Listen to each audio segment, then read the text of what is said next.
Hello and welcome to the Video Game Flashback Podcast. I am your host, Paladino Joey, or Joey Awajan. Video Game Flashback is available on all of your favorite podcasting apps, at least most of the major ones.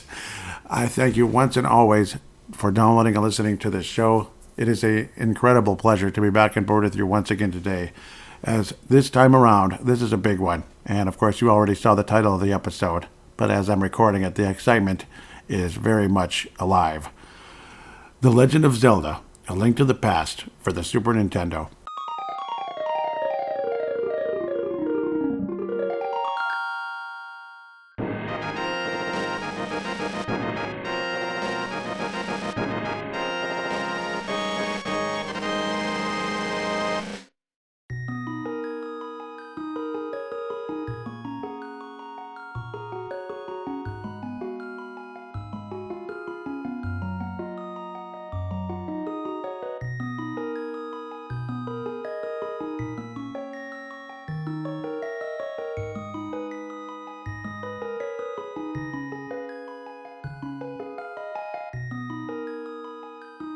I guess now that we've gotten through the single digits and now we're in double-digit episodes, might as well get to the next level here to the Super Nintendo.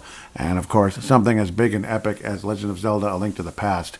Holy cow. Well, it certainly wasn't a launch title. It wasn't one of those. In Japan, it came out on November 21st, 1991, heading into the Christmas or holiday season. In North America, it came out April 13th. Whoa, good luck, right? Well, a day before my cat's third birthday. So, no, it'd be a second birthday. What am I saying? Yeah, born in 1990, April 14th. And then in Europe, the European Union or whatever the heck you call it, September 24th, 1992. So, they're all kind of, that's about standard, I guess you could kind of say. Developers, Nintendo EAD, publisher, Nintendo, director, Takashi Tezuka, and producer Shigeru Miyamoto. That's one of the ultimate producers out there, I'd have to say. Way at the top, Miyamoto. Yep, Miyamoto. Programmers. Let's go. Yasunari Sojima, Toshihiko Nagako, and then artists. Yep, the artist, absolutely. Masanao Aramoto, Tsuyoshi Watanabe, almost looks like wannabe, right? Like Joey, you're a wannabe, right? Writer Kensuke Tanobe and composer Koji Kondo. Series Legend of Zelda, platform Super Nintendo, blah blah blah. Action adventure, single player. So like an action RPG, action adventure, however you want to call it. Obviously, back to the bird's eye view, like Legend of Zelda, the original. We'll definitely do a review on that one. There's no doubt about that for the NES. You think that's coming? Yeah, I think so too. Zelda 2, of course, is coming. This, at the time, some of us thought it was Zelda 3, but there never officially was a Zelda 3. I guess there's some kind of like homebrews out there that are like similar, and it's like an NES game, or maybe they made something out there, but we'll talk about that maybe someday. I'm sure we'll do some homebrews on this show. Like, why the heck not? Like a Shovel Knight or something. I don't know. I'm certainly not guaranteeing it, so don't pine for that idea to happen. No, not a guarantee at all. And this is yet another of the great Christmas presents in the early 90s in this case. That was 92 into 93. A very, very memorable time. Soundtrack of this game, insane. I did get this with the Super Nintendo. My parents were insanely generous at the time. Call me and my brother spoiled, I guess. My brother got a Sega CD. I think he helped pay because that was super expensive, if I remember correctly.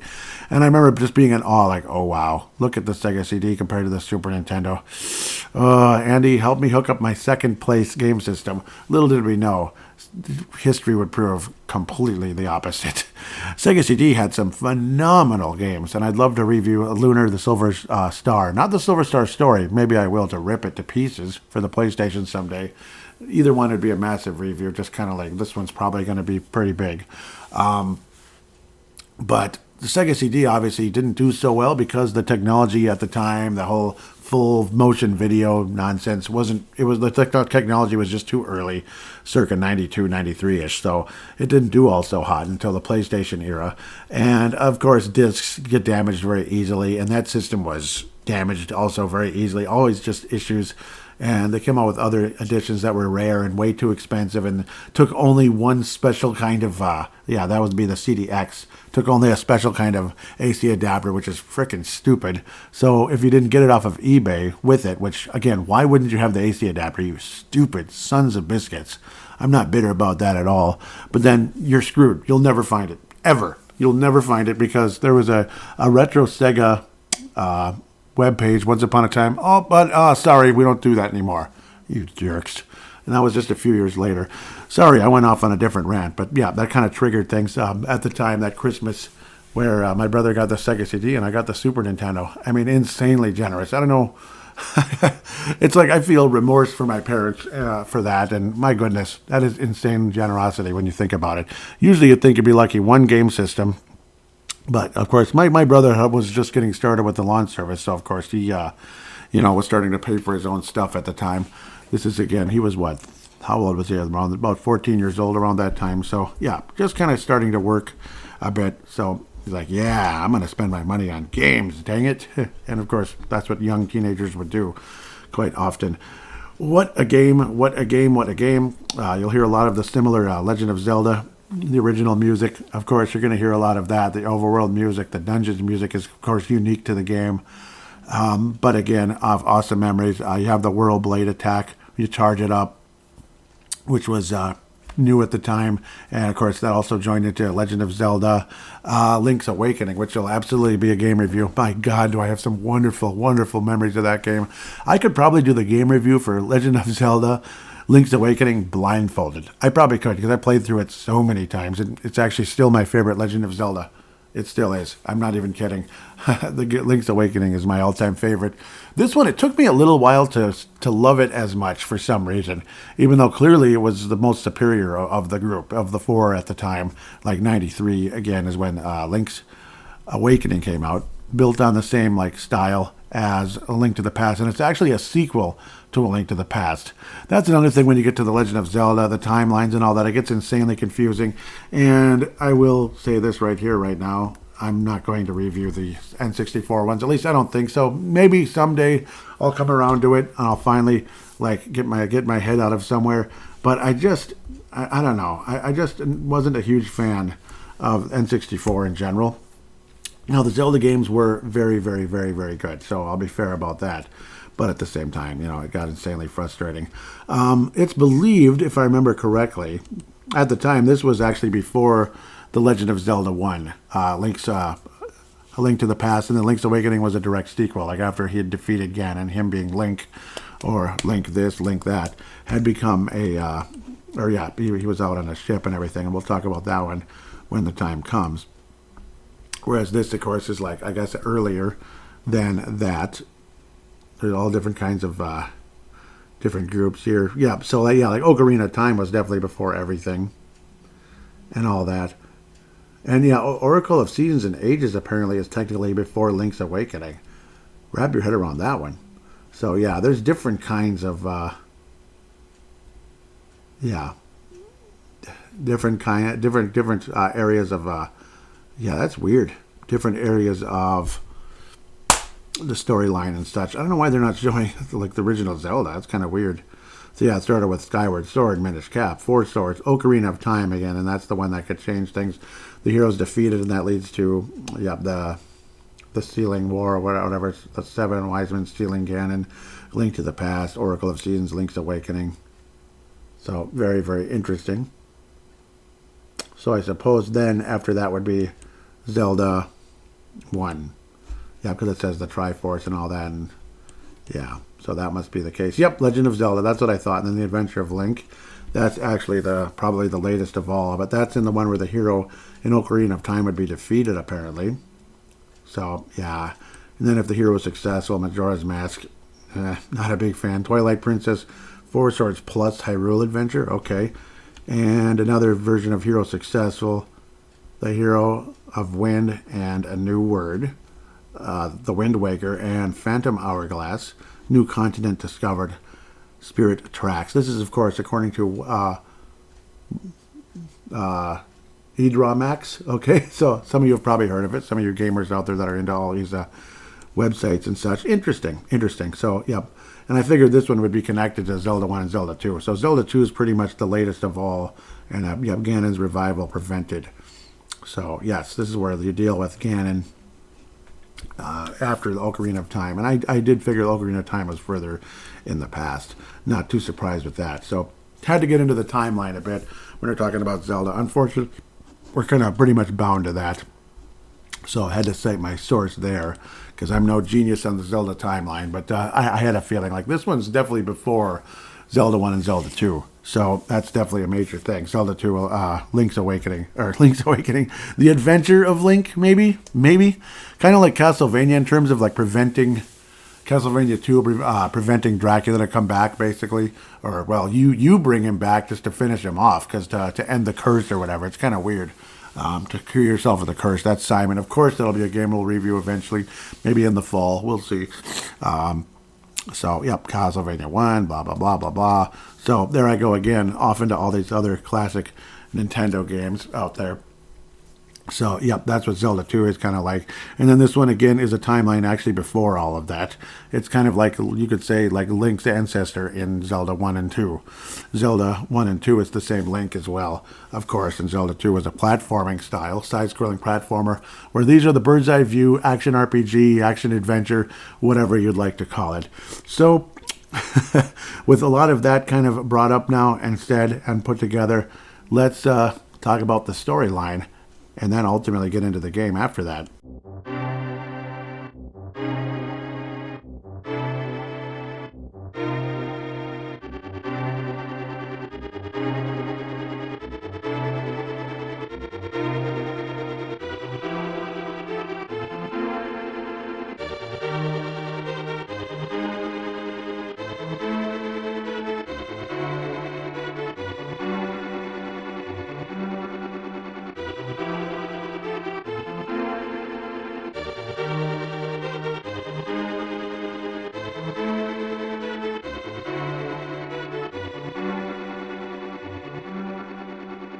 So when you start off the game, you get the lines of long ago in the beautiful kingdom of Hyrule, surrounded by mountains and forests.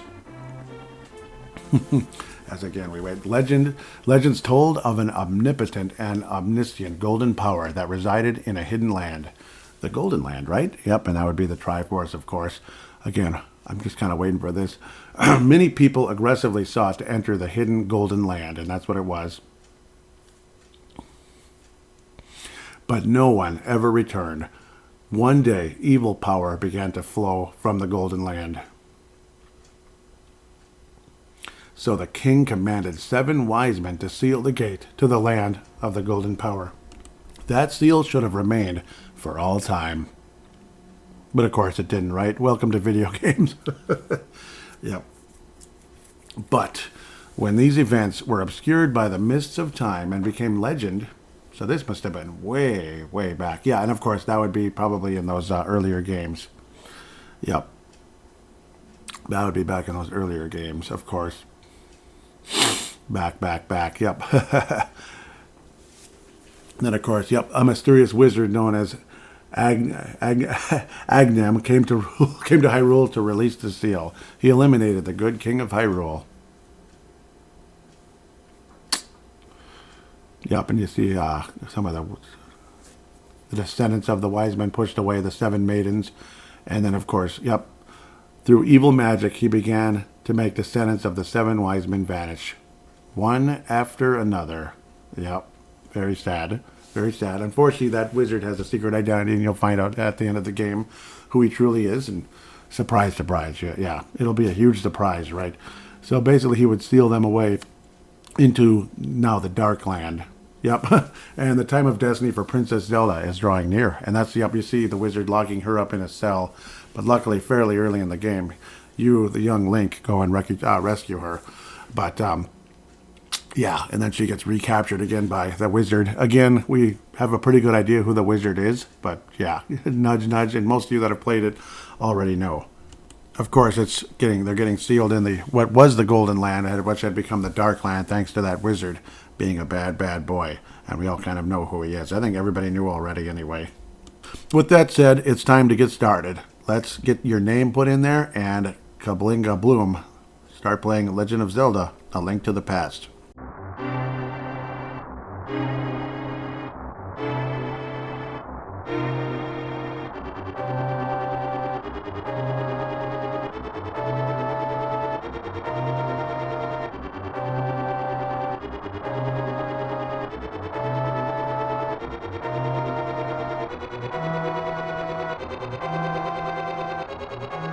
Very similarly, you start off with 3 hearts, and then your Link basically laying in bed in the middle of the night to a telepathic voice saying, "Help me, please help me.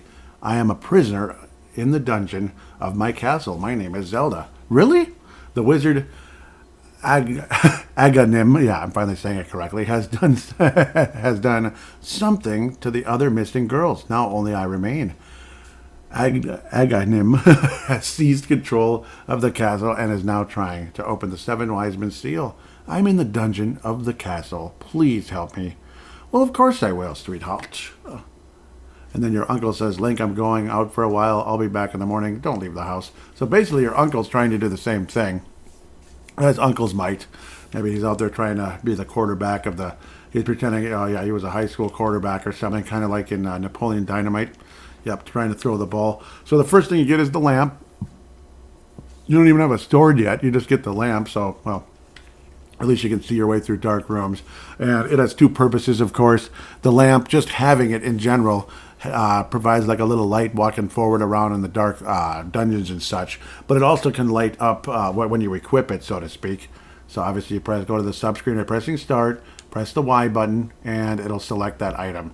And of course your other item is your sword. And then shields are basically automatic, but you have to be facing whoever the bad guy is to, protect yourself, as long as the shield is strong enough. You get the regular shield, which pretty much protects you from rocks and arrows. The bigger one, which can protect you from fire to go along with that. And then the strongest one, the mirror one, which can protect you from all the above, including lasers, much later in the game. First off, you're Link basically walking around in a thunderstorm, and most paths are blocked by soldiers with massive shields saying, "Where are you going? What are you doing out this late? Go back to bed, you little schmuck." So, no, I'm not going back to bed. I'm a naughty boy. Where'd my uncle go? No, I actually heard a telepathic voice from a princess, and I have a chance to be a hero. "Help me, I'm in the dungeon of the castle," she continues. "I know there's a hidden path from the outside of the castle to the garden inside." I rarely see that one because I usually know exactly where to go. Basically, you go up a couple screens to kind of the castle area, the drawbridge and all that, the moat and all that. Soldier with a massive shield in the way said, "Hey, get out of here. Go home, you son of a gun." And then you walk on the right side, kind of like a sidewalk type of thingy. Keep going, keep going, keep going until you get to a group of bushes. Or actually, yeah, there's bushes, but then there's one where there's a bush in the middle of like a circle. Gee, make it more obvious. Pick it up by pressing the A button, fall down in there, and now you're in the basement, as my dad would call it. A dark, dark place. And there's your uncle kind of like laying down like, "Okay, I got my butt kicked." And he says, "Link, I didn't want you involved in this." "Okay, well, all right, take my sword and shield and listen. You can focus your power on the blade, hold the B button." That's that whirl attack. It's a secret technique handed down by our people. "Link, you can do it. Save the princess. Zelda is your ... So she's your destiny. She's your future wife. I have no idea. But now I have a sword and a little shield. And then you get the weakest soldiers to open up the game with little knives, basically. And you can still get hurt because if they walk into you, they just kind of charge. There's your first look at a possible way to light the candle. But for some stinking reason, even the lamp is a magical item. Why? I don't know. But it is. That's just the rules of the game. You'll see this meter next to the lamp is completely empty. But you pick up the little pots next to it. This is the first game where you can pick up stuff. In Legend of Zelda, most of the Zeldas from the rest of the time, basically, you can pick up and throw things. Pick up the pot, and you see these tiny little green jars. That's magic. So now you notice there's some green. So now you could light the room with the lamp if you want to. I'll do it for the hell of it. And it lights up the room. Later on in the game, that'll become an extremely irritating aspect at times. It provides some of the biggest frustration of the game. Now you're outside again, but in an area that's accessible to get in the castle. Again, a bunch of soldiers with dinky little knives instead of big shields. Then you see your first soldier with a sword. Again, you just kind of swing around at him, or you could leave it out and poke him until he's no more. It's up to you what you want to do. Some soldiers drop hearts, of course. They restore a full heart and all that, so it's always nice. Again, you start off with the green tunic or whatever they call it. That's the weakest armor you got. Just like the weakest sword and the weakest shield. But what do you expect? It's the beginning of the game. Settle down. Don't be rushing. Of course, don't be rushing anyway. Russian. And of course, rupees are the currency, just like in Zelda 1, not Zelda 2. Zelda 2, I don't think you really buy anything in that game, do you? You don't. So this one's a lot more like Zelda 1. Some people even thought it was a remake, but it's not. It's a prequel. Back in the day, you go inside the castle and swing away, whirl around. Nothing too complicated. And you don't necessarily need me as a guide on where to go, so I'll probably stop saying some of that. But you just kind of basically work your way north into the actual castle and fight away. But the music inside is obviously a lot of fun.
Makes you feel like a hero, doesn't it? Oh, that dramatic music. Dun, dun, dun, dun, dun.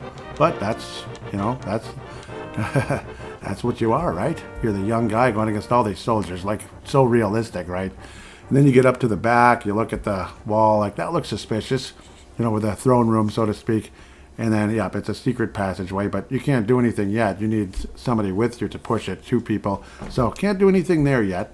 Guess I just went there for the heck of it, out of odd memories and such. So the throne room won't do you a whole lot of good at the moment. Unfortunately, there is no king or queen at the moment, though much later in the game, the king returns by some miracle. So basically, the best idea now is to work your way into the left areas, if you understand my drift, because I don't need to be too descriptive and be too boring here. But again, similar type of thing where you battle soldiers.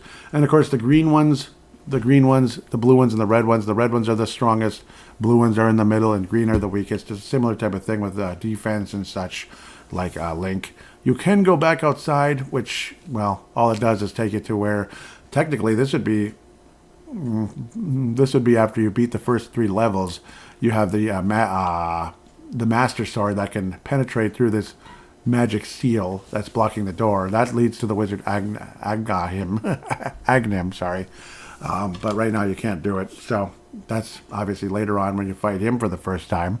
You fight him twice in the game, and then ultimately the real identity of who he is, is the final boss. Do you already know who it is? You already know? I think you know. But again, you just kind of work your way deeper into the castle. Follow the red carpet, baby. That's pretty much the best thing to do when you go into the left. Yeah, you're just going to keep following the carpet and keep going. And don't get hit by stupid soldiers with knives like I tend to do sometimes, because I'm just kind of, I don't know. I'll get better as I get further in the game. It's just kind of rusty. Haven't played it in a while. I tend to play this every year around January. Like I said, I'm weird. I'm a weird guy, okay? You go down the stairs, of course, she said downstairs like 100,000 times, so it might make sense to go downstairs, right? It might. And then you get your first key in the game ever. Oh, nope, that's a map. You get the map, which is always helpful too. The soldier has the key. Yes, there we go. And that's so you can get into locked doors. Imagine that. Much later on, you'll have, well, not much later, but into the next levels and such, you'll have a master key and a big keyhole. Yeah, that'll be literally how you get to the final boss in every level at the end of the day. As you get further in the castle, you can first learn you can kind of jump off the ledges, because there's kind of two levels in each. Well, not in each room, but you can have two levels, like a lower level and upper level with the ladders going up and down. Yep, you can jump off, and then of course you can also fall into the pits, which is really annoying. You'll take damage, and you get back to the beginning of the screen, which later in the game can be an extreme handicap and can drive you freaking crazy, and it can kill you too, depending on how low your power is. So there's your thing of note there, of course. The good thing is you can also push, with your sword or whatever, when you hit them, you deflect them backwards, because enemies tend to deflect off of your sword because you're so strong. And I guess it would happen in real life too. They can fall into the pit and disappear for now anyway, until you leave the room and they respawn, potentially, if they do respawn, depending on where you are in the game. And I think I will put the sound on the TV sometimes as I'm playing, because why the heck not? It makes you kind of enjoy what you're hearing sometimes. This is the kind of game you kind of want to hear it. Yep. And you get, eventually, as you get further in and get to this little right room by itself, you get your first boomerang, the blue boomerang. You can get the magical boomerang later on in the Waterfall of Wishing. We'll talk about that when the time comes. So now you finally have another Y button item. Well, why do I need a Y button item? Because it helps. Got another key out of the treasure chest, go through the door, blah, blah, blah. Just kind of follow the path as you go. And bangity, bangity. It's fun stuff. So, yep, you keep going further and further down, follow the pathway. And this is the little dungeon area where Legend of Zelda, where young Zelda is waiting for young Link. Link had the power eye of the mind. Dumb move on my part, opening some of these, see, some of the pots there have hearts underneath. I would battle the Morning Star soldier first, because you're probably going to get hit at least once, unless your timing is real good, which usually mine is okay. Best way to get rid of him is to hit him once and walk away out of the range of his Morning Star, and bobbity blah. It's rinse and repeat. Don't be impatient and you'll be fine. Being impatient is the death of you in video games. And there's your first actual master key. It's a big key, master key, whatever the heck you call it. That's the only purpose of this one is to open Zelda's door, basically. And hello, young lady. Thank you, Link. I had a feeling you were coming. Link, listen carefully. The wizard is magically controlling all the soldiers in the castle. I fear the worst for my father. The wizard is an inhuman fiend with strong magical powers. I'm sure he is. Do you understand? Nope. And if you do that, you'll just hear the same thing again. So, yes, I understand. All right, let's get out of here before the wizard notices. And notice another thing. I swear it's a Mandela effect, because I didn't see this in the past. All right, two separate words. I always thought it was A with one L and then the word right all in one word. Here they separate it, ALLRIGHT. So I don't know. I think it's a Mandela effect, but maybe I'm crazy, because I never noticed that in the past when I was younger. Maybe I'm nuts, but I'm different. She says, I know a secret path, but first we have to, first we have to go to the first floor. Let's go. And yes, that's the throne room and all that. And we're just going to go back there very quickly. And luckily I didn't get hit once by old Morning Star. So that's a good thing. And for the sake of time, I've definitely, I've just got us back there already. So, because I don't want to just, this show would be way too long if I was to just say, drag us all the way back. So yes, you, together with Zelda, can now push the door open, basically, the secret passage behind the throne room. You just push, basically, on that interesting-looking artifact in the back. And this is when you first start using the lamp more often. In fact, this is the whole purpose of the lamp anyway, is in the sewers. You see little rats and such. The lighting isn't crucial here, but it certainly helps to light the little, fire pits or whatever you call those things. Lamps or whatever. You light the lamp, which is the cutest thing ever. So, there's rats in the castle. Ugh, right? But this is an area that probably hasn't been accessed by humans very often. It's literally a secret passageway to the sanctuary, which is kind of cool. So again, you continue through. In the sewers, you still hear that dramatic castle music because you're such a great hero. And then you get to see those ropes or whatever, or snakes, like in Zelda 1. I'm actually getting killed by them. Isn't that the darndest thing? Because I'm halfway paying attention. So my apologies. Might want to not kill myself here. Unfortunately, this is usually where it's easier to die because, you don't have much hearts. You don't have a whole lot of stamina at this stage in the game. So that can be a definite handicap going forward. Keys or bats or whatever. How about just bats? Bats and snakes instead of keys and rope. But that's what they called it in Zelda 1 anyway. But I'm sure they kind of continue to maintain their names. In fact, these might be ancestors of some of the guys you're going to fight in Zelda 1. So let them live so you can fight them or prevent that. Again, you're getting closer and closer to the sanctuary, which is great. And sometimes it's not even worth fighting. You just go through. It's not a big deal, but if you want, maybe you can build up a rupee or two, or you want to maybe get lucky with a heart or a magic freaking bottle. Throwing pots at the rats doesn't seem to help because they're closer to the ground, which is annoying because you're not really thinking about stuff that's close to the ground when, you know, your area of vision is kind of limited in a bird's eye view type of game. But yeah, this is where, again, lighting the room could help a bit so you know where the devil you're going at times. Yeah, luckily you have enough magic built up by picking up the pots, or at least I hope you do, during the course of time. Pardon me. I'll probably get the volume down a bit. Don't want to make the show sound too crappy. But yeah, see right now, a lot of times, again, when you don't have a key at the moment, more than likely one of the monsters in the room does, more than likely, or you need to light all the lamps. The last rat had the key in this room. Again, we're almost at the end of the frickin' sewers, so that's always a good thing. Always a good thing, right? You see a bombable wall, cracked wall, that generally means bombable. And of course, I'll turn the volume up for this part, because you want to hear this. So of course, this is what it sounds like when you know the wall is breakable. Versus this. I hope you could hear that, but maybe not. I hope I turned it up enough. But yeah, you don't have bombs yet, and I don't. Sometimes you get bombs here, sometimes you don't when you kill the rats and bats. Hey, that rhymed. No, it kind of did. The rats and the bats. Usually you just get hearts and rupees. I have 53 rupees already. Ooh, I could buy something. Not much. The green rupees are $1 or 1 rupee. Blue rupees are 5, and the reds are 20 rupees. Oh yeah, it's like a $20 bill, right? It's a $20 rupee anyway. It's a red rupee, not ruby, but rupee.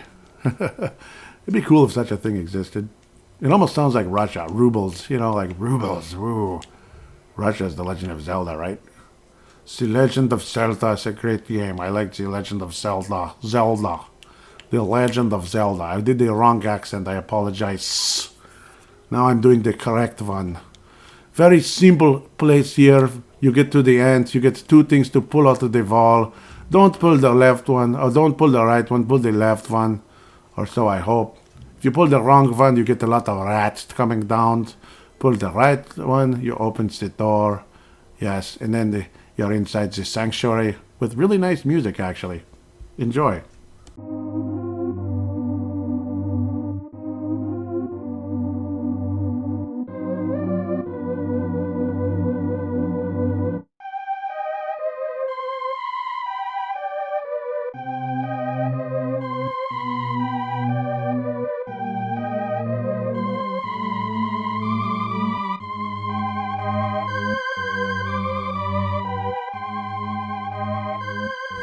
And now we get to hear what the what the man in the sanctuary says. You could say he's the pastor or the priest or whatever says to you as you come in with Zelda.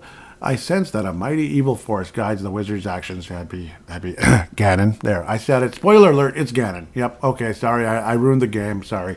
And augments his magical power. The only weapon potent enough to defeat the wizard is the legendary Master Sword. Yep, the current sword you have ain't going to do diddly. But of course, the regular Master Sword wouldn't be real strong either. We'll talk about the levels up later on as we progress in the game. It is said that the village elder is a descendant of one of the 7 wise men. Maybe he can tell you more. I will mark his house on your map, but watch your every move. I am certain that the castle soldiers will be looking for you now. Yeah, because then they frame Link saying that he kidnapped Zelda, which is not true. They kidnapped Zelda. But then, yeah, it's pretty stupid. I will hide Princess Zelda here. Do not worry. Seek the Elder. Do you understand? Yes, I do. Yes, I do. So again, that's pretty much where we're at now. In the treasure chest right there, you get your first heart container in the game, and it makes sense because you actually beat a level. It wasn't the hardest level in the world, but you could die if you're not paying attention with all those snakes and bats moving around with only 3 hearts to have as your stamina and all that. So pretty tough. You talk to Zelda. She says, Link, be careful out there. I know you can save Hyrule. I would like to believe that as well. Yep. So early in the game, you get people marking your map. And when you get out in the overworld, you can finally hear the classic Legend of Zelda music for the first time in this game in all its glory.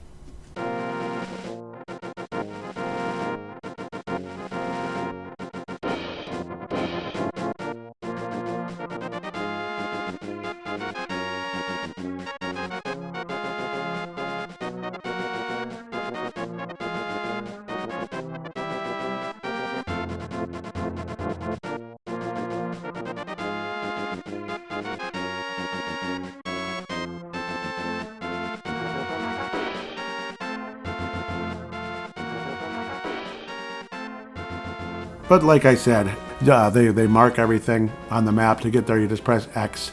You press X twice. You press X one time, you can have kind of close-ups of everything and move around with your D-pad. Otherwise, press it twice. You get more of a smaller version of the map, where it's like the whole screen fits, the whole map fits on your screen, and you can see the X, which is to your basically your southwest a bit, not too far, and that's that village we're going to get to for the first time. Yep, in the early stages of the game, they do this for you because it's kind of like you're a beginner at the game right now. You're just kind of getting comfortable playing the Super Nintendo and hearing that overworld music in all of its glory. You even get to hear village music for the first time in a Zelda game. Cool.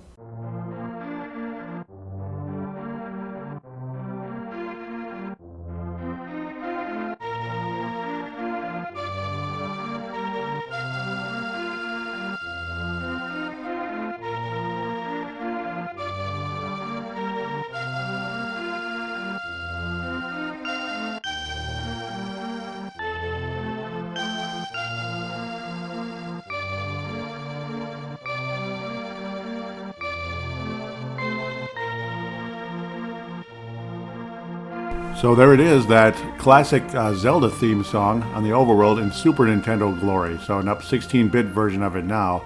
And then we'll eventually head towards the village. Of course, you can use the map to kind of get yourself there. It's pretty simple. Just press the X button, and you can press, I believe it's X again. I keep pressing it's X again. I started pressing A for some reason. Nope. Press X again, and, to make it like a different version of the map, basically like further away. There's a little fortune teller hut and all that. You can actually go there to heal too. So when you ask for a hint, you pay a couple bucks, but you also get to heal as well. You get to the place where there is a cross on the person's house with the older lady there. I don't know if that's his wife or whatever, the elder. She says, who? Oh, it's you, Link. What can I do for you, young man? The elder? Oh, no one has seen him since the wizard began collecting victims. What? Master Sword? Well, I don't remember the details exactly, but long ago a prosperous people known as the Hylia inhabited this land. Legends tell of many treasures that the Hylia hid throughout the land. The Master Sword, a mighty blade forged against those with evil hearts, is one of them.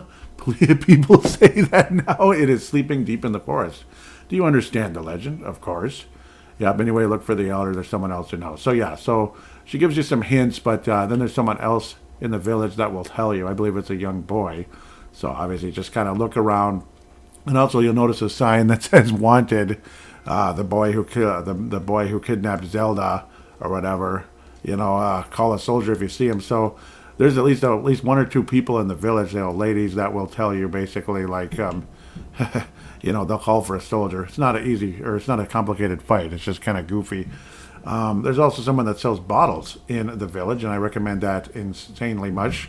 Unfortunately, at this stage, I have 95, so I'll get a couple more bucks and buy it.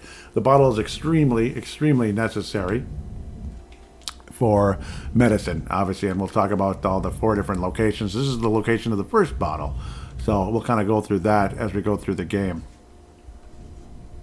And while I'm babbling around, I might as well say there's another way to make a couple rupees as well. Just if you need only like 5 rupees like I do for the bottle, you can hack away at some of the bushes and such in the village, of course. You probably noticed that earlier when you first got the sword, but yeah. You can hack away at bushes. You can get hearts and rupees. Usually it's just single pieces of a rupee, so occasionally you'll run into a bee, which actually can be caught with a bug catching net. That's also in this village. You can also keep in a bottle to have it attack soldiers or whatever. You find the little boy that says, "Hi, Link, Elder, you're talking about the grandpa? Okay, but don't tell anybody about this." And he'll mark it on the map. So that's another cool thing. And that's way on the other side. Obviously, the village is off in the west of the map. And the Elder is kind of in what's looking like kind of a hilly area. Not quite the mountain range, but the hilly area way off in the east. East, almost northeast-ish, but east much more than northeast. You can also get into goofy little habits like hacking at chickens and such. And if you hack away at them enough with your sword, eventually a bunch of chickens will come and attack you. So that's always interesting and entertaining as well. Yeah, and then there's another boy that can run real fast. You can only catch him once you get the Pegasus boots. We haven't quite reached that yet. One of the houses again has a kid laying in bed that's not feeling good, and he will give you the bug catching net. So obviously recommend that as well. Important item. He says he caught a cold from like the storm and the map. So the first one, yeah, you have to actually apparently get the you have to get the bottle first before you can even get the bug catching net. So better get those rupees before I get too excited about that. So of course the bug catching net, once you finally get it, mercifully, the bottle and then the net. It can also be used to catch fairies, which you can also keep in a bottle. They can save your ass if you are defeated in a boss fight or just in a level. They can kind of bring you back to life, but they don't fill you up fully. So I still recommend going in the direction of having at least, well, yeah, like using at least the red medicine, if not the blue. The green medicine fills up only magic. The red medicine fills up your life all the way. And the blue magic fills up both magic and your life. And once you get later in the game and you're able to raise money faster, there's all kinds of little tricks. There's some easy places you can go to screw around and get that. Get a lot of money quickly. Once you're able to do that, I recommend the blue one, especially the further and further in the game when you need more and more magic. There's also at least one heart container in this village so I'm spending a bit of time in this village right now, unfortunately. So you go kind of up to the it would be the northwestern corner of the village. Looks like a ledge you can jump off of into a pit. It's like a hole, basically, a hole that goes into the ground. Jump off, woohoo, fall in, and you'll get your first heart container. That's the treasure chest, one of the treasure chests anyway. The first one you get is bombs for the first time, which is nice. 20 rupees and some more rupees, and that's good. So you can build up rupees fast, and I should have went here first. Yeah, I really should have. So then you go down, go back up. And as you'll probably notice, there's no heart container in plain view. So the northern part of the room, basically, or upper part of the room, you'll notice there's a cracked wall. Bomb it with the bombs you got, well, at least one of them anyway. And there, you go through, pick up some more rupees, which again, I'm kicking myself. I forgot about that. There's your first piece of heart. So instead of like some of the other Zelda games, like the first one, you get a heart container, it fills up a whole heart. Here is 1/4. 1/4. So yeah, it's a slower thing. And of course, when you press into the subscreen with the pause button or start button or whatever, you'll see where you're at with that one. So yeah, it's a bit of a ways to go. 24 pieces of heart eventually lead to, well, a good number of hearts anyway as you move on in the game, and then you can max all that out. I'll do my best to make sure to let you know where all of them are, but maybe you don't have to know. You can always use player's guides as well, but it's fun to talk about it as well on here. Now, before we go to the actual place where the Elder is, which right above him, or like a few screens above him, you have to, of course, go around first after you cross the bridge, so to speak, or whichever direction you're going. You'll find the medicine shop, or you'll see a witch outside, stirring like a brew. She says, double toil and trouble making mushroom brew I am. Yeah, or later on when you get a mushroom in the forest, you can bring it to her for the magic powder.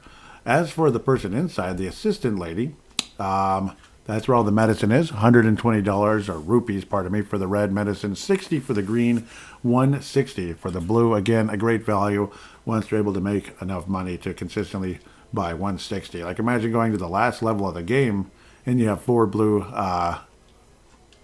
bottles. You have 4 bottles filled with the blue medicine. You are ready to rock and roll.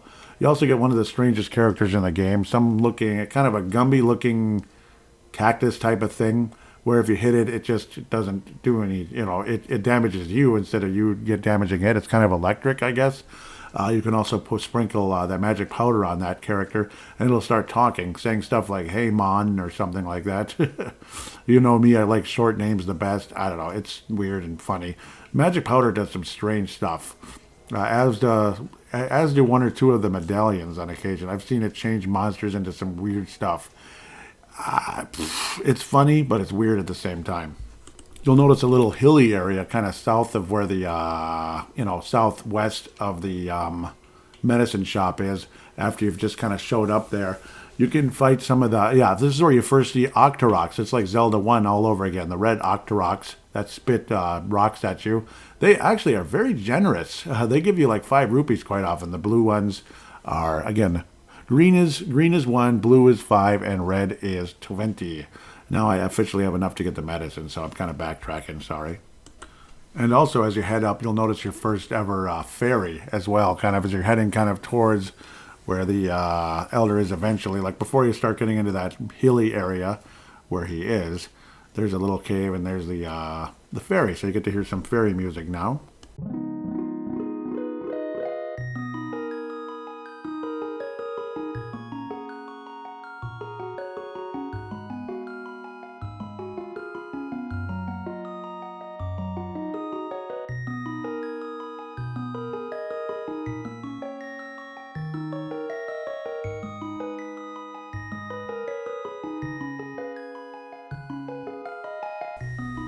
And now, mercifully, I have reached the the actual where the elder is.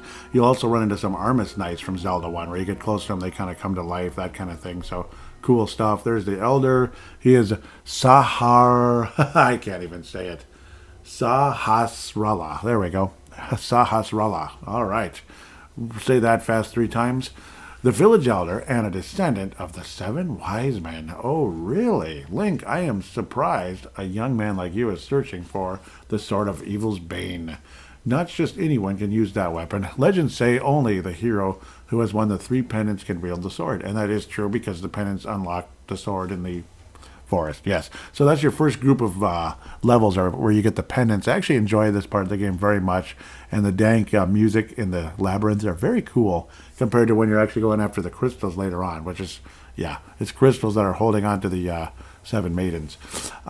Anyhow, I'm jumping ahead. Do you really want to find it? Of course. Yeah, of course. Good. As a test, you can retrieve the Pendant of Courage from the East Palace. Yep, that one's very close by. That's going to be our first major level here. If you bring it here, I will tell you more of the legend and give you a magical artifact. Now go forward to the palace. So ultimately, that magical artifact will be the Pegasus boots, which opens up a lot of things in the game. In fact, just being able to move faster, it's very helpful. Like when you see a bunch of bushes, you can just run right through them. Also, bomb the little room behind. Bomb yourself into the room behind the elder. I'll just say that instead of pronouncing his name again. And you can get 100 rupees, 2 50 rupee chests, and some bombs. So why the heck not? Let's get to that palace now, immediately.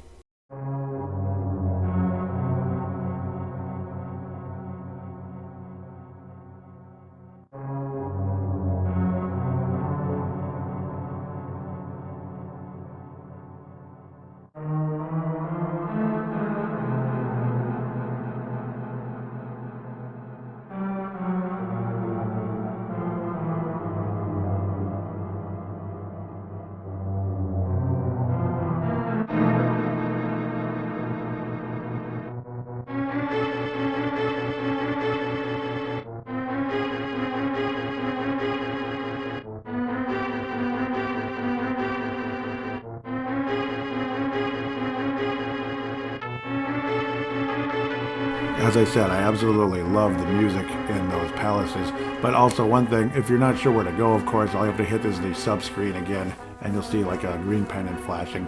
Later, after you beat that level, you'll see the other 2 pennants where to go as well. So that's obviously a major thing to know as we head into that palace and all that good stuff. In the palaces where you first see like floor switches, you step on them. That's going to be a major thing throughout the game. Some you step on and work right away. Others you have to put a heavy object on them as you get further in the game, or not too far in. Sometimes a statue or even a block you have to create yourself with with one of the canes you get later on. That's another item again. So you just kind of work your way through the level. You get all kinds of interesting bad guys. Like, I don't know what these are. They look like upside down something. I don't know if they're turtles or plants or what the heck they are. But yeah, it's an interesting level, of course, and I like the green color and all that. It kind of brings me back in the day to like when I first got this game in 92, 93. Most of it's simple, like you see these balls coming out of the wall, like balls to the wall. Yeah, they're coming out of the wall. You just kind of go to the right or go to the left, and if there's the big one, you can kind of hide in between some of the, you can kind of tuck yourself in between the railings and such as you're walking up. But, yeah, so I'm not going to describe the entire level, otherwise each level, otherwise this show will be 6 hours long. So that's why I got to be very careful about that. This is, of course, again, where you'll see stealth bosses for the first time. This time they can jump and such as you're swinging at them, so quite obnoxious, to say the least. Like the original Zelda, you also run into areas where, oh, the rooms won't open. What's going on? Yep, that's where you just have to kill all the monsters on the screen. Simple concept. Items you find, again, are like compass and the map. That's very similar to Zelda 1. The compass shows you where to go, basically, for the last boss. It also can show you where, like, the big treasure is. Like, every level, just like in the original Zelda, has a major treasure, like the bow or this or that. But the new thing in this game is you have to get a large key to open the large treasure chest with the major treasure in it, like the bow or the raft or whatever. You know, like, this one doesn't have the raft, but I mean, like Zelda 1 did, of course. There's a little thing on the wall where it's almost like a mobile phone, or like not a mobile phone, but like, you know, those public phones. I forget what we even called those already, because even though I used them, but the elder communicates with you telepathically, whatever. Here's a hint: you can use the treasure hidden in this palace to defeat the armored foes. Yeah, it's the bow and it's the bow, and of course I've already acquired some arrows along the way. I'm in the major room now where the treasure is, but of course I don't have the large key yet. Of course, the large key serves multiple purposes, opening the large chest and the doors with the large keyhole. So again, make note of that, of course.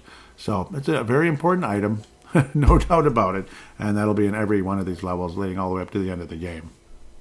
An interesting new feature in this game, when you actually get the big key in this level, there's a situation where you actually press on the it's one of the floor switches you step on, and a treasure appears. Now, that's not throughout the game all the time. It's just off and on bits and pieces, so it's different from other Zelda games, basically. So we officially have the big key for the first time in this game. I have the compass and the big key thus far. And now I officially have the bow for the first time. All right. But, of course, again, you're limited to how many arrows you have, but start off with, they give you 30 to start off, which is pretty generous. Of course, you can acquire them defeating monsters in the game, and now we'll kind of work our way up to the end of the level if humanly possible. The map isn't 100% necessary, but if you get it, that's great.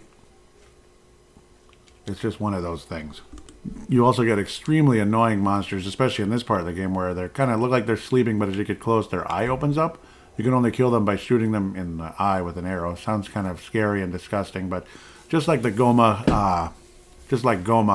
in Zelda 1, it's like a crab kind of character. In basically, it's multiple cases. So obviously, these guys are dangerous. They can eat up a lot of power, so it can drive you absolutely nuts at times. Be on the lookout for them, especially heading up into dark areas, because they can come up on you pretty quick. And then you finally get to your first ever boss, and you get to hear the boss music in all its glory.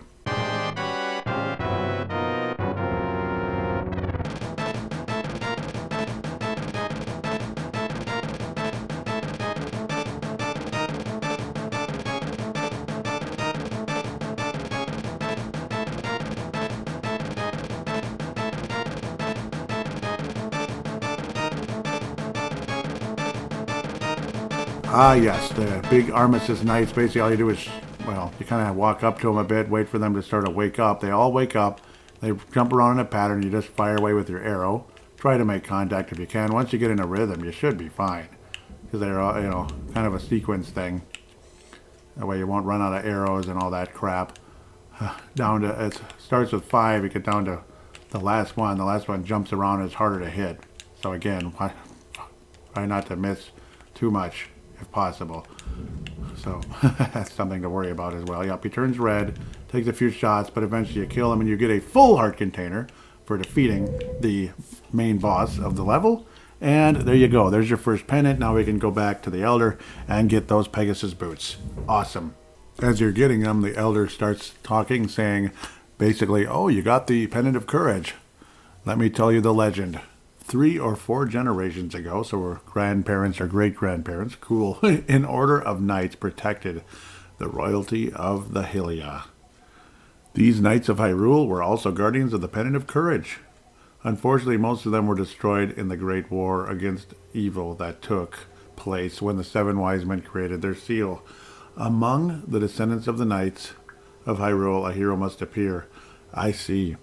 Link, I believe you. You should get the remaining pendants and carry this with you. This is a treasure passed down by the families of the wise men. I want you to have it. So the wise men must have been running quickly. You can finally get the Pegasus boots. You can like crash into things. You can actually knock stuff out of trees. So Pegasus boots present a lot of value and kind of open things up early on, so you're not walking so dang slow through the level and all that. Or the level, the overworld, whatever the heck it is. Can be quite effective. You can also attack enemies. You can kind of burst through things. And, of course, burst through, like, the little bushes and such in, like, the village and wherever the heck else. So, for the sake of time, I'm going to continue to keep moving here. I apologize. Don't want to let this show be uber long for no reason of me babbling. And, obviously, an important note, now you can go to the map again, and you can see where the other pendants are. Of course, I strongly, strongly recommend going to the southeast where the desert is, and you can also get an area around there where you can pick up a lot of free rupees. So I'll tell you about that shortly. As we're heading in that direction, you'll also notice it's kind of swampy in the actual south part of the map and all that when you're walking around. It's kind of swampy. It's like thick grass you can walk through and all that. And you also run into a few anomalies that disappear later in the game, like that look like rabbits jumping around. You can catch them by basically cutting the tall grass below them and going right beneath them, and you catch them. They say, all right, take it, thief. And they give you like a heart or a couple rupees or something. So one of the anomalies in the game. Basically now you just kind of head to the left some more as you're heading towards the desert from the swampy area, and then you get to the secret spot. Unfortunately, I forgot that something very important. You need to have the mitt or glove, not the mitt, the glove. The mitts you get much later in the game after level 4, and the crystals. The crystal, well, the dark world. But the power glove, which sounds just like something from the Nintendo, and I'm sure that was what they were planning on, is what lets you lift the big rocks that aren't dark colored, and in there you can get in there you can get rupees over and over and over again. They're 5 rupees. You go out, come back, go out, come back. It repeats and over and over again. And it's really, really effective way to make money without really having to do much. So it makes the game a lot easier once you know that little trick. A couple things of note, though, before we go to that desert labyrinth after the next pennant, you actually can't get in yet without the book of, without the Hyrulean book. So on your way, having to go to the village, that's where you're going to have to go, and the Pegasus boots come in handy. You come into the haunted forest, where a young boy is playing in front of a bunch of animals, and then if you walk up closely, the animals run away and the boy disappears. So that's why they call it the haunted grove, not haunted forest, but grove. That's kind of on your way to the village again from maybe, say, the south area. You're kind of heading northwest-ish towards the village.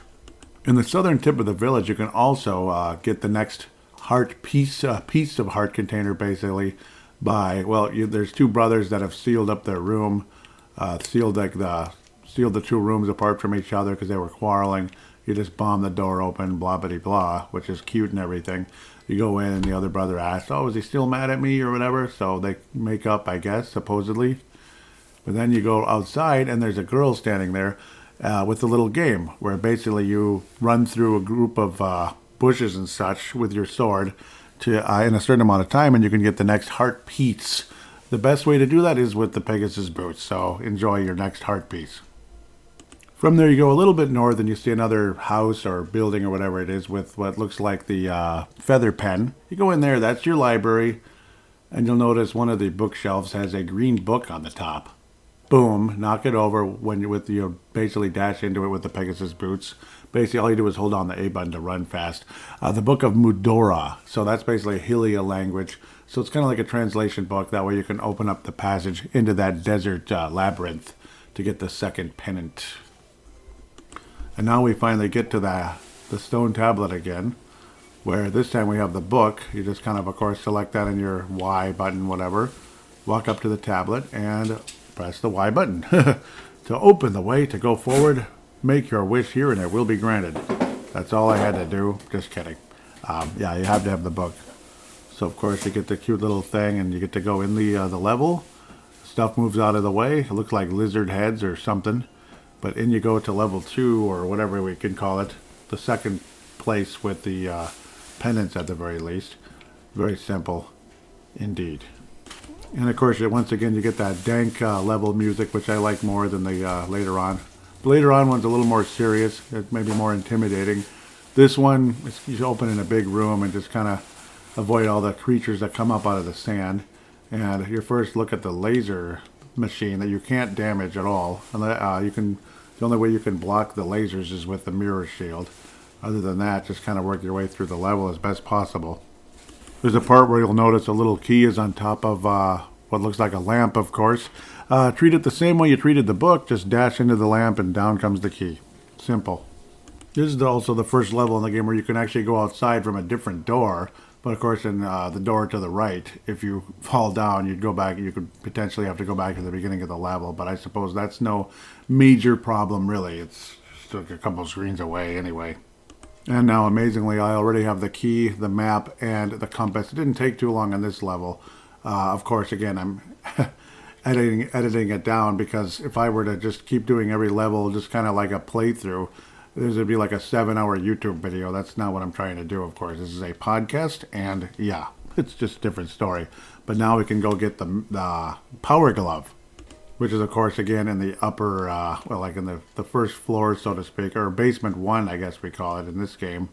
Well, in this level, anyway. It's the farthest northwest room, of course. You probably already saw it anyway by the time... by the time you get the big key and everything, you probably saw the big treasure first anyway. Very valuable item that opens a lot of things up in the game as well. So, of course, with that gray power glove that looks oh so familiar to the NES era, this one's more efficient than that pile of junk whatever could hope to be.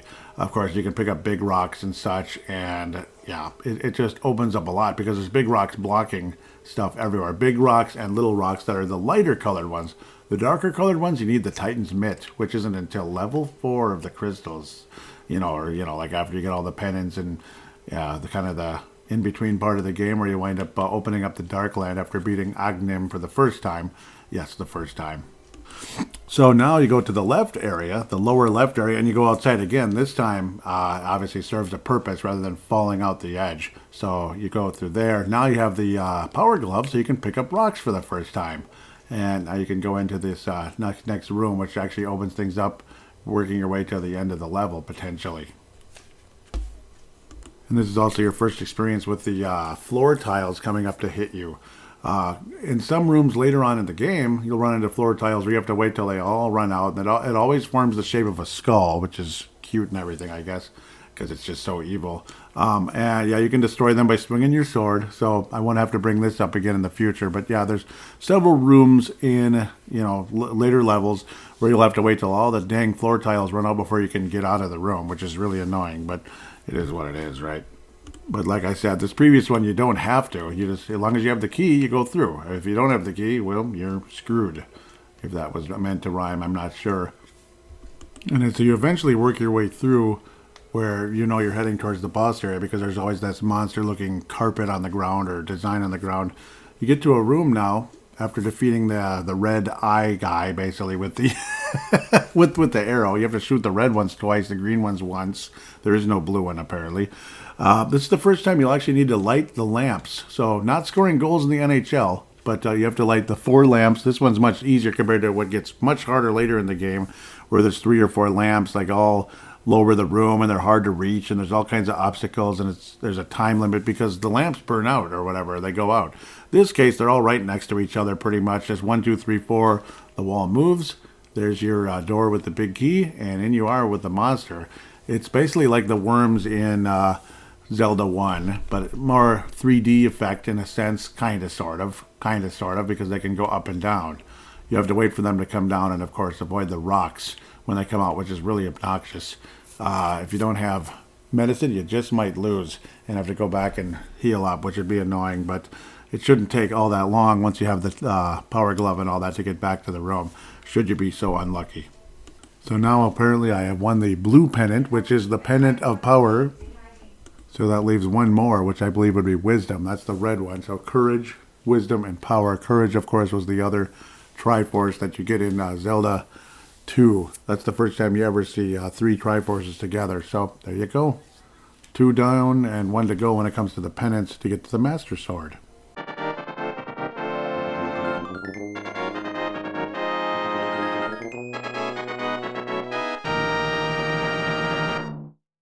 You'll notice when you look at the map that way up in the north central part of the map, up in the mountain range, there is the final pendant, and that's where we're headed next. But before we go to a little cave before you say you jump down from like where the where level 2 was. We could call it level 2. Go in a cave that's a little bit right to it, a little bit east or a little bit to the right. Go inside.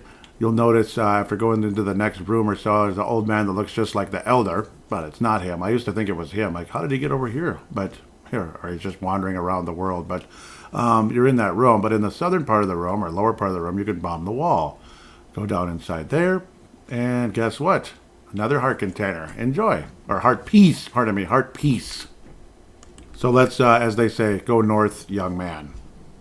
Of course, again, there's one last thing before we get there. Let's get to that little thief's cave or thief's room or whatever it is, thief's cave. So there's a couple of big rocks around.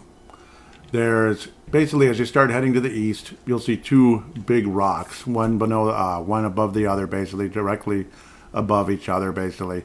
One high, one low. You'll get in a little cave or room or whatever it is, and every pot, when you pick them up, has a blue rupee underneath, 5 rupees per, so you can rack up money very quickly. The thief says, check out the cave east of Lake Hylia. Strange and wonderful things live in it. Yep, so yeah, I know one of the areas there's like 2 rooms in that cave. One has a bunch of little fairies, and the other thing has the ice rod. You can actually get the ice rod super early in the game. But again, here, once you pull the rock up, the place is exposed at least first time around. As long as you stay on the same screen, you can keep going back in and go in and collect money forever if you want to. You don't have to, but you can. It's a very effective way. There's always the archery game and the later stages. Once you get to the dark world, that's more frustrating than anything. It's fun if you want to test your skills, but it's frustrating. Right here, this is easy and simple, and it really doesn't even take that long. You can build up quite a bit of money in quite a hurry. It's like 5, 10, 15, 20, 25, 30, 35, 40, 45, 50. Yep, so it's 50 rupees every time you go in and out of the room. So again, it doesn't really even take that long. You can build up like 500 rupees in no time. I'm already at 617 myself. So being able to get blue medicine or red medicine or whatever you want to do. Right now, I don't think you need blue, but later in the game, it used to seem like a daunting task. But once you realize this little area here, this is a game changer, this room. It changes the entire game, makes it a lot easier. So if I don't mention it, I'm doing you a disservice. You'll also notice there's a guy very close by, sitting next to a sign. He looks kind of like a homeless person or something. Turns out, it says there's a sign next to him that says, pay no attention to the average middle-aged man standing by the sign, leave him alone.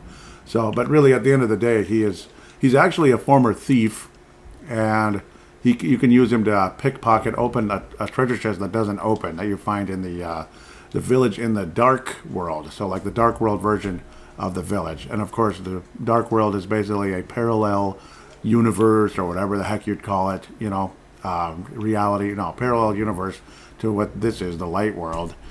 So a lot of stuff is like in the same spot when you change worlds, so to speak. So that's one of the themes of this game. And of course, before you go to the tower in the mountains, basically, Tower of Herat, basically it's called. If I'm pronouncing it correctly, I apologize if not. I'll correct myself later.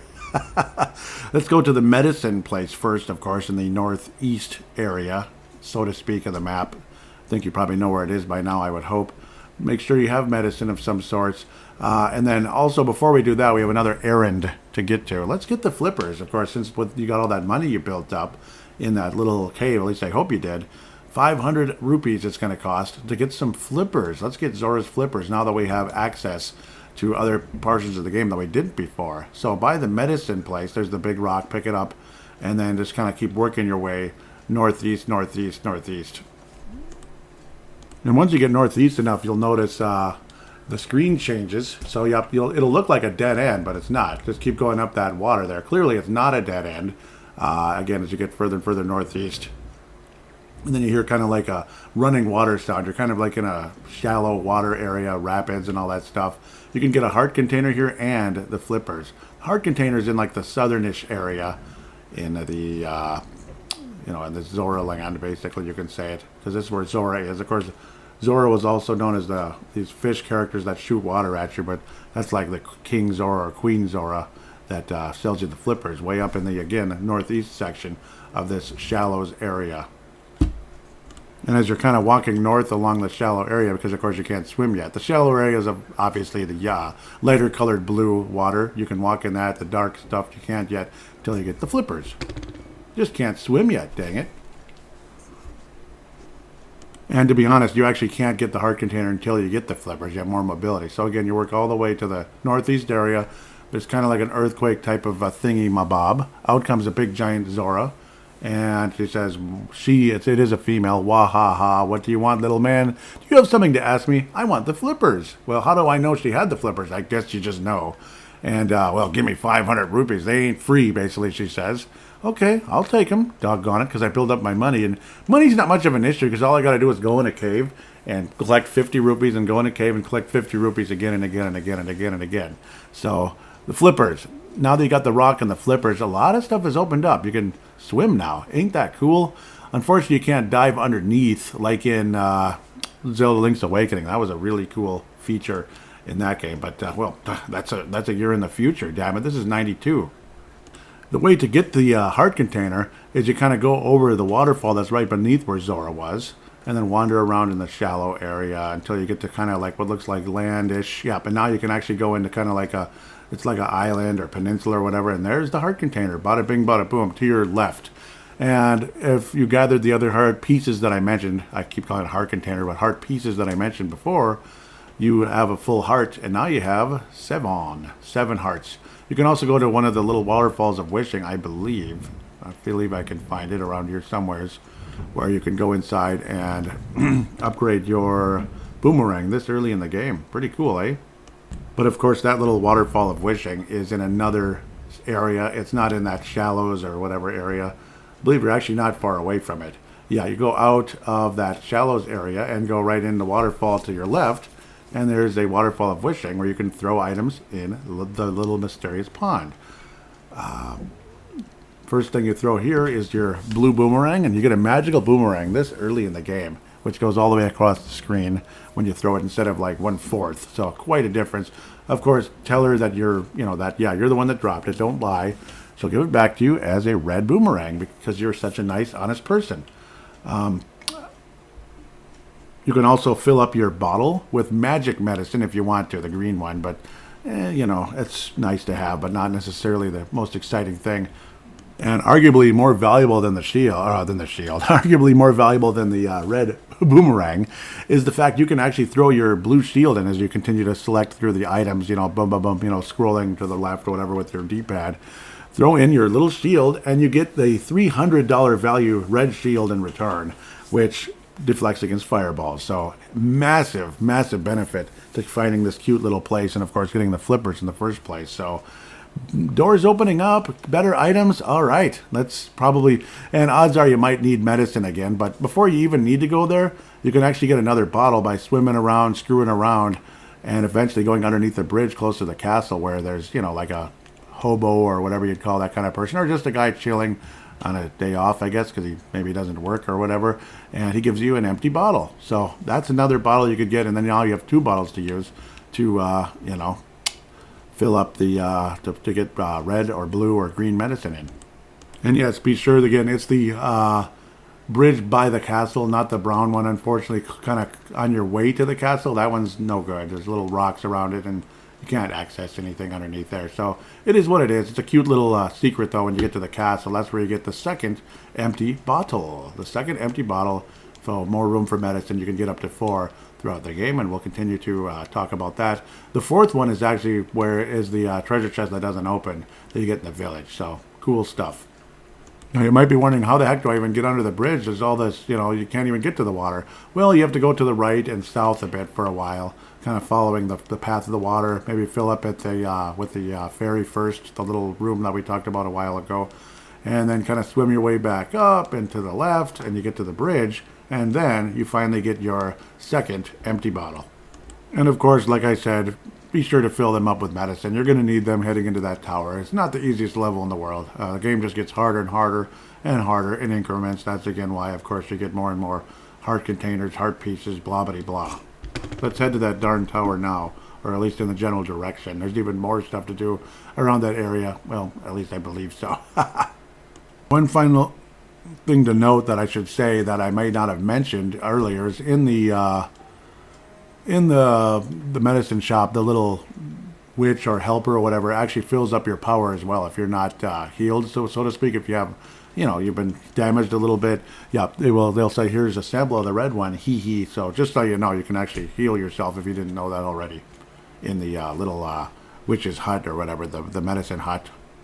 So to really start working your way into the mountain range, you got to go to the northwest. You got to go to kind of like northwest, high up in the screen, kind of to where you can see little houses and such, but really little, what look like little cave openings and such, to the western side of the mountain range. And also check by the little yellow house first.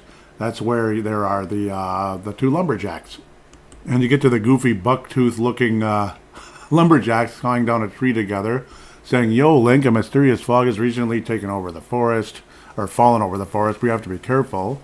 That's one of them. The other guy says, "Maybe it's nothing, but this tree feels kind of strange as we cut it." Yes, later on there'll be a heart container in there. It's hollow. You can kind of knock it, basically. The top will fall off and you jump in basically, or dive in, so to speak. And down there is another heart piece. So make note of that. That happens not too far in the game from now. And as you notice the little cave above them, above the lumberjack's house, you'll walk in and you'll see a heart container sitting on a ledge. And like, how the heck do I get there? Well, that's through that tree. So later on, not too long from now, and apparently there's fairies as well, because you can hear the fairy music playing in the background. And now to finally work your way into that stupid mountain system, you kind of go down to the you go down a little bit, like down one screen, and you see a little sign, "Danger, do not enter Death Mountain without the king's permission." So you disobey the king, even because, well, he's not around right now. And of course, well, we're eventually trying to help the king and his daughter and all them. So yeah, you go in the cave hole, so to speak, and you kind of work your way through the mountain system as best possible. Your main goal here is to kind of work your way to the right as quickly as you can. Like, you don't want to go up as much. You want to go pretty much in the lower area as you're heading right, if that makes sense. And you meet up with an old man who kind of guides you where to go. He's saying he lost his lamp, so you're both basically helping each other. Simple concept. He also tells you that many people have vanished while looking for the golden power, in the mountains and such. So, because this is where kind of like there's a kind of a portal to the Golden Land. Unfortunately, it ends up being the Dark Land right now because of what Ganon has done. So, yeah, we'll find out shortly as to why people have vanished while in the mountain area. It also turns out that his granddaughter is one of the 7 maidens that was captured. So, well, there you go. He's in that same bloodline. Ooh. And once you're able to get him to his home, after you go outside and basically go back into go outside, head to the right a little bit, there's what looks like a door to more of like a home, like a homey look versus just a cave door. He gives you the mirror, and again, that is a way to get back to the light world from the dark world, which unfortunately everyone else in the dark world that's trapped there can't use because, well, they don't have the magic mirror. Somehow this guy does, so pretty cool. This also becomes a starting point in the future, say when you save and quit. This is one of the other options, the mountain area, the sanctuary, and Link's home. And the cool part is this man will fill you up as well. You just talk to him. He says the wizard has deceived the king, and now he is trying to open the way to the dark world. Yep, see, now there's the first time you're hearing about the dark world versus the golden land. It used to be the golden land, now it's the dark world. And it becomes the golden land again when you beat the game. Spoiler alert, pardon me. To complete your quest, you will need the moon pearl, which is in the tower at the top of the mountain. All I can do for now is comfort your weariness. Come back anytime. And thank you. I graciously accept you comforting my weariness. Yeah, the moon pearl, that's in that tower we're going to get to. And that prevents you from turning into a different creature when you go to the dark world. We'll find about that very shortly. So generally speaking, so you don't get lost in the mountain range, you're just kind of looking to go up as most as possible. And then you see where a heart container is, on top of what is Spectacle Rock. This is actually where Death Mountain is in the future, so to speak, in Zelda 1. Yeah, Zelda 1. Spectacle Rock. Death Mountain's actually in there, believe it or not. Technically, this is all the Death Mountain range in a lot of ways. You go in the cave hole on Spectacle Rock. Again, the little heart containers at the top ledge. Go in there.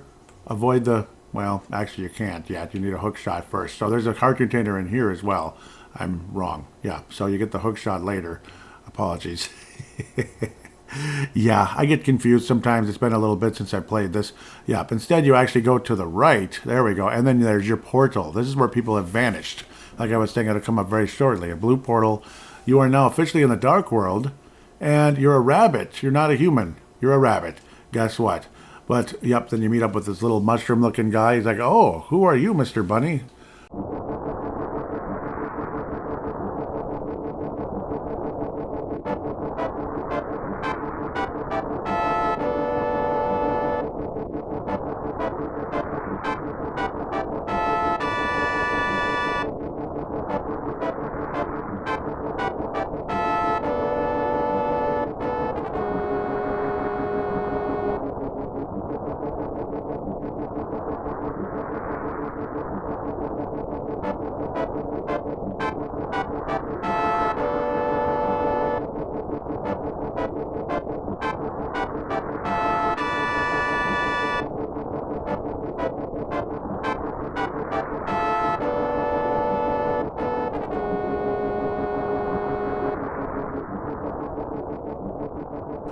World is like the real world, but evil has twisted it. The golden power is what changed your shape to reflect what is in your heart and mind. So I guess I'm a rabbit. I must be a fast person. I am always changing my mind, so I turn into a ball. But if you have a ball called the moon pearl, you can keep your original shape. Yep, so that's the purpose of the moon pearl. So he'll be Link even in the Darkland. Then you have another guy who looks like a rhinoceros. He's a bully, basically. He says, what do you want? Do you have something to say to me, silly rabbit? Well, tricks are for kids. That's what I'm going to tell you. Okay, well, I guess he was telling me that. Anyhow, I came here to get the power of gold, but now I'm a freak and I can't go back to the real world. If I only had the moon pearl from the Tower of Herat, I think I called it Herat, but Hera, sorry, I could go back to my original shape. I've got good reason to be stressed out, so back off. Shoo, shoo. And he's kicking the little ball guy around, which is mean. So you get to kind of the area, you can see it's Spectacle Rock kind of in reverse in a sense. Just stand kind of in the middle of it or so, upper middle of it, and use use the mirror for the first time, and there is your heart piece right next to you, and then you just jump down the upper part, and there's your tower. Interesting. If you wish to explore towards the right, you can't yet. I mean, you can go there, but then you'll notice your way is blocked. That's when you get the hammer. You'll need the hammer to knock down those pieces of wood, basically, smash them downward. You get that at the end of level 1 and after this. It's like the next group of labyrinths. You go to the right, you see yep, you could probably get your first, yep, so you get the book out. You can see it's that Helia thing again, that it's basically a green stone tablet. Pull out the book. Hold up the Master Sword and you will get the Magic of Ether, but unfortunately we don't have the Master Sword yet, so we can come back later when we get the Master Sword. That's when you get one of the medallions. Let's get into the Tower of Hera immediately. No more messing around. It's the only option, number 1. This is where you first run into these crystal-like looking things that change from blue to red every time you whack them with your sword, or an arrow, or a boomerang, or a bomb, anything. But sometimes you got to strategize where to use, and I'm not going to babble on and on about that too long. You can kind of figure that on your own. And you also notice every time you hit it, it turns red. The brownish, orangish tiles are down, and the blue ones are up, and they become barriers. And then you hit it again, it turns blue. The blue ones are down, and the brownish ones are up. So again, that's another thing you kind of figure out as you play the game. There's stairs up and stairs down. So we'll just kind of go from there. One new monster in this level is like a worm-looking thing that's moving around. And spoiler alert, there's a very large one of those is your boss in this level, not things that jump up out of the desert like level 2, so to speak, where you get the blue medallion, apparently the medallion of power. Did I call it medallion? Pendant. So now you're getting the pendant of wisdom basically on the top here. But yes, that's a spoiler alert. That worm has become, it's a much larger one for the final boss at this level. This level is not a labyrinth, it's a tower. So there are 6 floors. That's something also to make note of. The levels usually aren't very tall or aren't very wide. So it's kind of self-explanatory. Just work your way up and collect items along the way. Simple concept, really, quite honestly. And of course, the crystal ball type things, or whatever you want to call them, orbs or whatever. Whack them with your sword, arrow, or arrow boomerang, or even throw a bomb at it.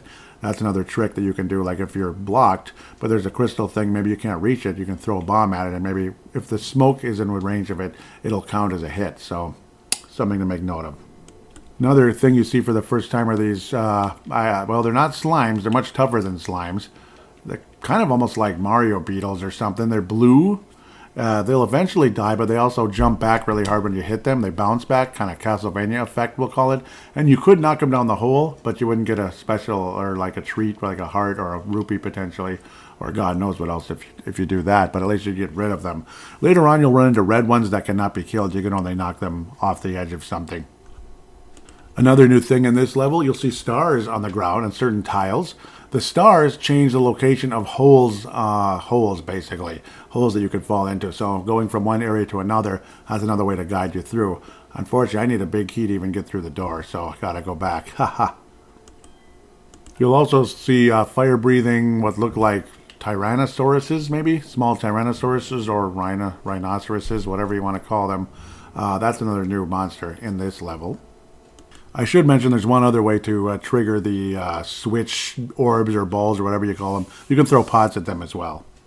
And eventually you get the big key down in the basement or first floor, whatever the heck it is, so you can move on. So you pretty much have the big key most of the level once you get that thing, along with the map in the very first room in the upper area. And this is probably the first level, being you have the ups and downs and such. I suppose you'll see it all over the game and such, but I'll just mention it now so we don't have to talk about it too much later. Again, avoid the pits unless you're okay with falling down to the level below. So like say you're on level 2, if you fall into the pits, you can see there's stuff down there, like another floor down there. You fall down, now you're on level 1. So it's a nuisance, it's annoying, and it's something you'll be dealing with for most of the game. Just a, obviously, heads up for you. You'll probably figure that out the hard way anyway a few times. You'll also notice you can't reach the moon pearl no matter what you do with the whole star. So what you want to do, for the most part here, from what I remember, you want to leave it alone. Leave the stars where they were, where the hole is like, there's a lot of floor basically in between the big treasure and, the closest hole, so to speak. This is where falling can be to be your benefit. So you basically kind of take a wild guess and set up the stars in the floor above where it's kind of like close to the center of the room. You have it fall. You do want to trigger the star at least once from what I know. Yes. And there's one that's kind of in the upper center of the room. Go down it. And there is your moon pearl, ladies and gentlemen. All you can do now, unfortunately, is fall down to the level below. Or actually, no, you don't have to. My bad. The hole moves somewhere else. So now you can continue in the game. You have your moon pearl, and you don't have to worry about turning into a silly rabbit ever again. You can eat tricks now. So at least you can eat tricks when you go to the dark world. That's a huge, huge benefit going forward. And you can use your sword too. One thing that'll drive you nuts as well is you notice there's a bunch of pots with the orange barrier tiles, whatever, blocking the way.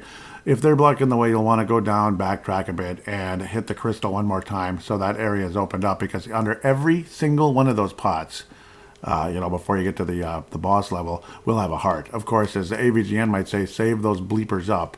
Use what you need, but save the things up, because that worm may knock you down, and you'll want to get restored some more. And of course, you'll also learn the hard way as well. Don't run into those silver-looking barriers. They're basically like, I don't know, they're like a trampoline type of thing that'll knock you back into a pit. So just avoid that. Again, get the hearts that you need and then head towards that obnoxious worm. As of course you see that big mean-looking thing on the ground, like a skull with the ram horns. That means it's the boss up above or in the next room or whatever the heck. So, of course, as you can see, the worm, the big giant worm, can knock you into the pit. The pit can knock you down to the next floor, which is annoying as hell because you know what sucks? You're damaged, sure, but he won't remain damaged. The way to kill him or damage him, so to speak, is to hit his tail, and that's about it. Just fight, fight, fight, and hope for the best, and angle yourself properly so you don't fall down. Otherwise, you're going to be annoyed as hell for a long time. And yes, he speeds up, so that's the hard part of it all. And once you're able to whack his tail 6 times, after the 5th time he, of course, goes crazy, like I said. You're able to finish him off and get the final pennant. And now your next place, your next destination is the castle itself to get to that 2nd floor, so to speak, and knock your way through the barrier. Well, that is your eventual next level. Your actual real next destination is the woods to get the Master Sword. That might help first. My apologies. The good news is the woods aren't all that far away. Just kind of work your way down the mountains and the range and all that cute stuff. Basically kind of backtrack where you've been going, as the woods are just above the... and you can also jump off ledges and such to go even faster with the mountain situation. But it's just above the village, basically, the woods area. There's a couple of entrances, but now you get to hear one of the cooler songs in the game that unfortunately only lasts when you're going after the Master Sword.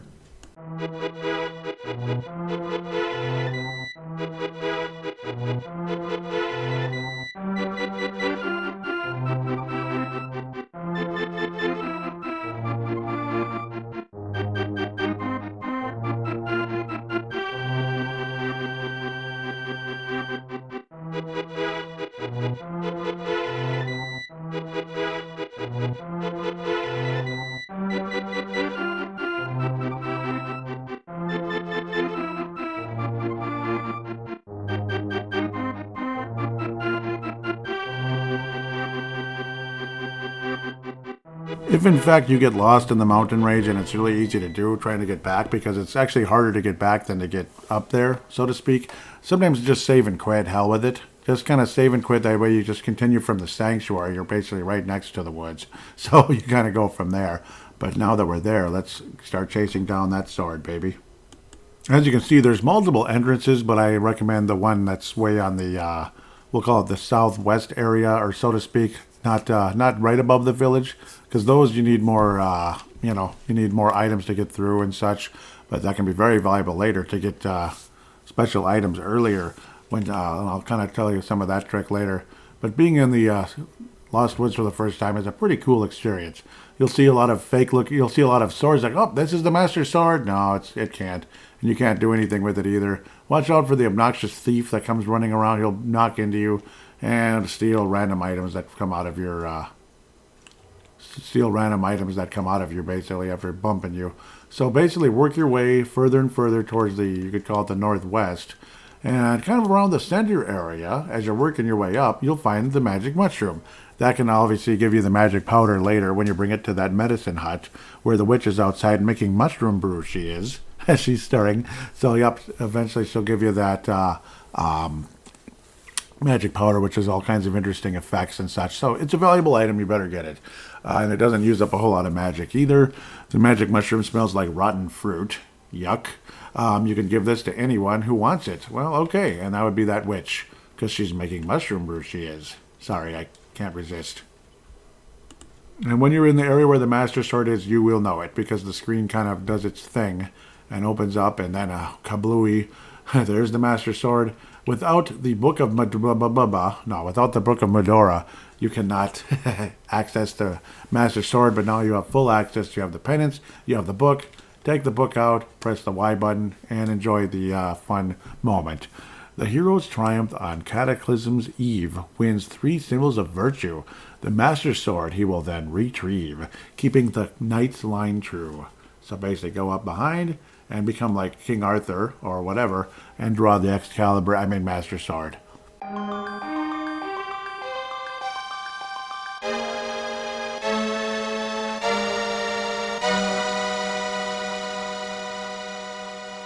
And then you are contacted telepathically by the elder saying, wow, that's amazing that you were able to get the sword, basically the Master Sword. With this shining sword, I believe you can defeat the wizard's evil powers and all that. So it's a great feeling. The destiny of this land is in your hands. Please, Link. And then later on, you're going to hear something else. But the Master Sword is the first sword in the game now. Well, because I noticed it says level 2. You can go all the way up to level 4. It's all the Master Sword, but it gets powered up a couple times later on. And now it actually shoots out, it's like, shoots out like a shot, basically, kind of like in Zelda 1 when your power is full, and in Zelda 2. Now you get a message from the priest, basically, in the sanctuary. Link, help, the soldiers are coming to the sanctuary, and that's not good. So obviously Princess is getting taken away, and unfortunately the priest is injured very badly. Funny, you can actually get the mushroom again, but it doesn't matter. It's the same. Nothing changes. You just get it again for whatever reason. I don't know why they even bothered to do that. Kind of dumb. There's also a little, like, a thief's hut, of course. So there's the hut, but then you can also cut the bushes around, and in the center you'll fall in, and there's a heart container. So, or heart piece, if I ever say it correctly. So, good thing I didn't forget to mention that. Very important item, of course, is the heart piece you get in the thief's hut. The guy says, hey kid, this secret hideout is for a gang of thieves. Don't enter without permission. By the way, I heard that one of our ex-members is staying at the entrance of the desert. So again, that's the guy that can open up the treasure chest where the key's locked inside. And of course the magic bottle is there. Well, the fourth empty magic bottle is in there. Cool. You get past to this, back to the sanctuary, and unfortunately, the priest says, Link, you are a second too late. I have failed Zelda. The soldiers have abducted her. They have taken her to the castle. You must find her before the wizard works his magic. Please, you are our only hope. And then he dies, I guess. But I guess in the end, spoiler alert, he's alive again. So a lot of evil things that took place, including to the king, are reversed. So, it's kind of almost like when the witch gets killed or defeated in the Narnia series. So, of course, as you heard, let's just head our way to the castle. And remember what I talked about earlier? There was looked like a magical thing blocking your way, kind of lightning-looking thing blocking your way once you got to the second floor outside of the castle. Like you're on the second floor, kind of on the roof of the first floor. There's a door that's blocked. Well, now the Master Sword can penetrate that, so that's our next goal, no doubt. And it literally took me about 2 seconds when storming into the castle. You just kind of head to the right, up the stairs, to the next screen, up the stairs and all that stuff. And then you just whack that electronic-looking magic barrier, and you're in the real level now. And there's an all-seeing eye on the ground. Ooh. Doesn't quite have the triangle around it or below it or anything, but close enough. It's not something I would want in my house. Let's just leave it at that. A fully charged Master Sword, or say you're fully charged, comes in extremely handy against the, the soldiers with the morning stars. You just blast away. It seems to take a little longer, unfortunately, but whatever. At least you don't risk getting hit by the morning star and all that. You pretty much follow the red carpet, and it's nothing too crazy, nothing too complicated until you work your way up to Agahnim himself. I guess there's one interesting new monster. It's basically an eye with little tiny bat wings. That's kind of a funny looking thing. I like it. And it's another level where you're going to depend on lighting some of the lamps and all that to light up the dark rooms. Otherwise, all you have is the bulb in front of you, which is kind of annoying. So it's good to at least have some light in some of these rooms to have a clue where you're walking, because you can fall down the edge and all that crap. So, yeah. And some of the soldiers are almost like creatures you'd find in, Narnia or something. Otherwise, I guess it's just maybe it's a fancy helmet. I don't know. It's either that or something you'd see in Narnia, like a, Minotaur or something. Some kind of fictional, mythical kind of creature that basically behaves like a soldier as well. And now you get to hear some of the more dramatic music, and a lot of times they call it Ganon's message. I can play it now and I can play it later. Maybe I'll play it at both times, because these are very significant confrontations. Here we go.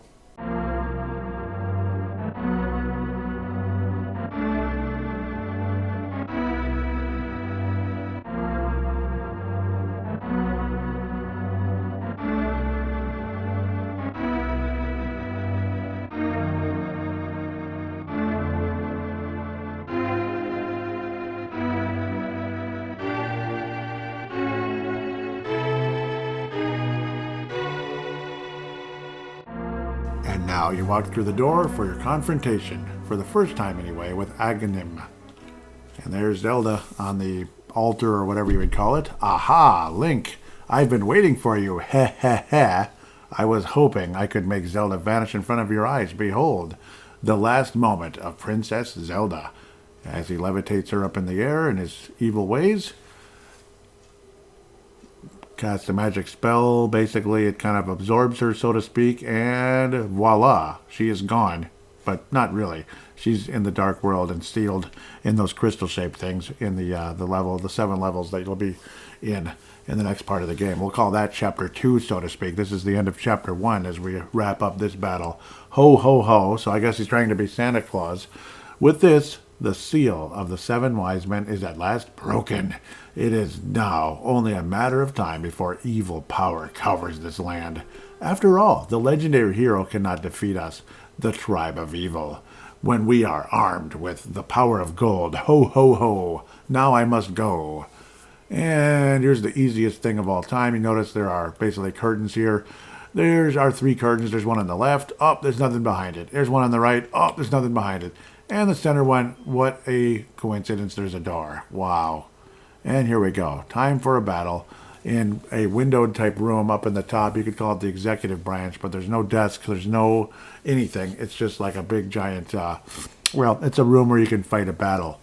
Agahnim says, oh, so you mean, you mean to say you would like to be totally destroyed? Well, I can make your wish come true. Well, I can make your wish come true as well and disappoint you. As he casts magic spells, the ball-shaped, wormy-looking thing that comes at you, you can deflect back with your Master Sword.